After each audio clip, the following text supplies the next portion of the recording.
Kesi ya uhaini inayomkabili mwenyekiti wa Chadema Tundu Lissu inaendelea katika Mahakama Kuu ya Tanzania Masjala ndogo Dar es Salaam, ambapo shahidi wa Jamhuri, kamishna msaidizi wa polisi ACP Amini Mahamba ametoa ushahidi wake wa awali mbele ya mahakama hiyo. ACP Mahamba amesema anafanya kazi makao makuu ndogo ya Jeshi la Polisi, ofisi ya mkurugenzi wa makosa ya jinai nchini DCI, ofisi ambayo ipo Dar es Salaam katika kitengo kinachoshughulikia makosa ya mtandao na migogoro inayotishia usalama wa nchi, huku akiwa na uzoefu wa miaka 26 kwani ameajiriwa mnamo mwaka 2000. Akiongozwa na wakili wa serikali mkuu Nasoro Katuga, ameeleza mahakama namna alivyoweza kuongoza timu ya upelelezi juu ya jalada la uhaini la Tundu Lissu. Shahidi ACP Mahamba mbele ya jopo la majaji watatu wakiongozwa na Jaji Danstan Ndunguru ameeleza kuwa kauli alizozitoa Lissu katika video iliyochapishwa katika mtandao wa YouTube na Jambo TV ni kauli ambazo zilikuwa zinaitishia serikali. Ameeleza kuwa Aprili 8 mwaka 2025, baada ya kupewa maelekezo na bosi wake DCP Ramadhani Ngazi kuwa aende ofisi ya upelelezi kanda maalumu ya Dar es Salaam kukutana na naibu mkuu wa upelelezi wa makosa ya jinai Deputy ZCO wa kanda hiyo ACP George Bagemu, ambaye alimkutanisha na timu ya upelelezi iliyomuonesha video hiyo ya Lissu.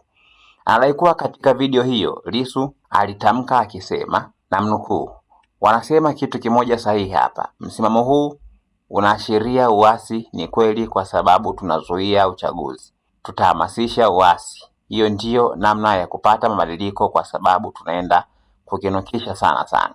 Huu uchaguzi tutauvuruga kwa sababu tunaenda kukinukisha vibaya sana."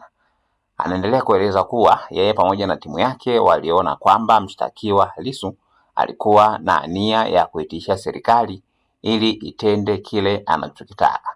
Kitendo cha kuitishia serikali kwa kuzuia uchaguzi, kwa kuhamasisha uasi, ndio uhaini wenyewe. Katika maelezo ya ushahidi wake, ACP Amini Mahamba katika kesi ya uhaini inayomkabili mwenyekiti wa Chadema Tundu Lissu amedai kuwa mashahidi wa kesi hiyo waliitishwa na wafuasi na wanachama wa Chadema katika mitandao ya kijamii wakiwaambia kuwa watawasalimia. Leo Agosti 10, ACP Mahamba ametoa ushahidi wake mbele ya jopo la majaji watatu wakiongozwa na Jaji Danstan Ndunguru, ambapo ameeleza mahakama kuwa mashahidi hao walifikisha malalamiko yao kwa wakuu wa upelelezi wa mikoa mbalimbali nchini, ambapo ndipo walipoandika ushahidi huo.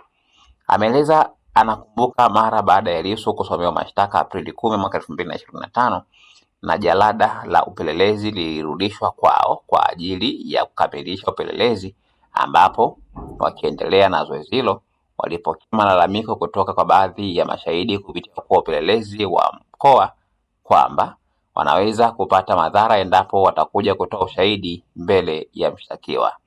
Anaeleza kuwa matishio hayo wahusika waliyaona kupitia mitandao ya kijamii na wengi wao walikuwa wafuasi wa Chadema, wakitamka maneno kwamba watawadhuru mashahidi endapo akiendelea kutoa ushahidi, wakisema watawasalimia endapo akiendelea kutoa ushahidi. Wengine wakasema watawaombea mabaya.